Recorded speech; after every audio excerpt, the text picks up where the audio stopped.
नमस्कार। आता ईश्वरीला कंपनीकडून इन्सेंटिव्ह मिळालेला असतो आणि त्यामुळेच तिने तिचं लॉकेट सोडवलेलं असतं आणि लॉकेट सोडवल्याच्या नादातच तिने आता राजीनामा दिलेला असतो आणि आता अर्णवला ती बोललेली असते, सर आज मी राजीनामा दिला आहे, उद्यापासून मी तुमच्या ऑफिसला येणार नाही।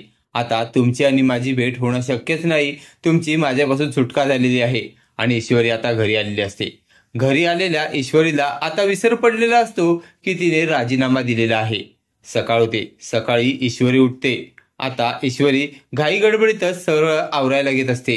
सगळं ईश्वरी आवरत असते तर इकडे नम्रता, ईश्वरीची बहीण, ही किचनमध्ये चहा बनवत असते। आता चहा नम्रता बनवते आणि बघते तर काय, ईश्वरी घाई गडबड करत असते। आता नम्रता म्हणते, ईशू इकडे ये, ईशू चहा पी।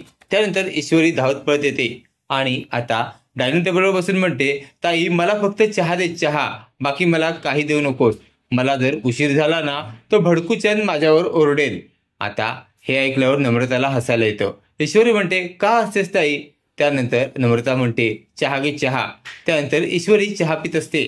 आता नम्रता ईश्वरीकडे बघत असते। त्यानंतर आता नम्रता म्हणते, ईशू तुझ्या एक गोष्ट लक्षात येते का? अगं तुला आता कुठेही जायचं नाही। त्यावर ईश्वरी म्हणते, का ताई असं का म्हणतेस? त्यानंतर नम्रता म्हणते, अगं तुझ्या लक्षात येत नाही का, तू कालच तुझा जॉब सोडला आहेस, तू राजीनामा दिला आहेस ना? त्यावर आता ईशू म्हणते, हो ताई मी विसरलेच होते। त्यानंतर नम्रता म्हणते, अगं एक गोष्ट लक्षात घे, तू विसरली होतीस नाही, तू फक्त अर्णव सरांना मिस करतेस आणि तू तुझा जॉब मिस करतेस, तुझ्या लक्षात येतंय का? तर आता इकडे ईश्वरी सुद्धा विचार करू लागते, होय खरंय, मी तर अर्णव सरांना मिस करते आणि त्यांच्यासोबत घालवलेले क्षण सुद्धा मिस करते आणि मी हे विसरूनच गेले होते की मी जॉब सोडलेला आहे।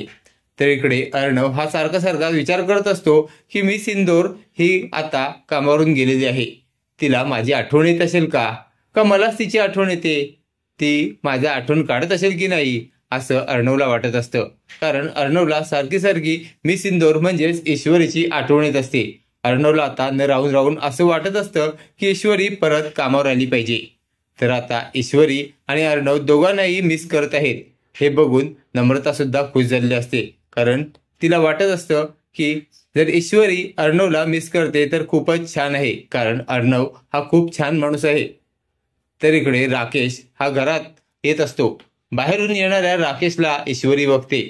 ईश्वरी राकेशला बघते आणि म्हणते, राकेशजी, राकेशजी। पण राकेश हा ईश्वरीचा आवाज ओळखतो आणि घाई गडबडीत घरात जात असतो। तो ईश्वरीकडे बघत नसतो। ईश्वरी आणखी जोरात आवाज देत असते पण राकेश काही थांबत नसतो। आता राकेश गडबडीत आत जातो।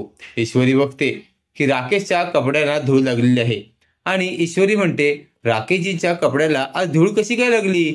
राकेशजी तर रोज स्वच्छ आणि चमकदार कपडे घालतात, त्यांच्या कपड्याला आज धूळ कशी काय लागली? काहीतरी गडबड झालेली आहे।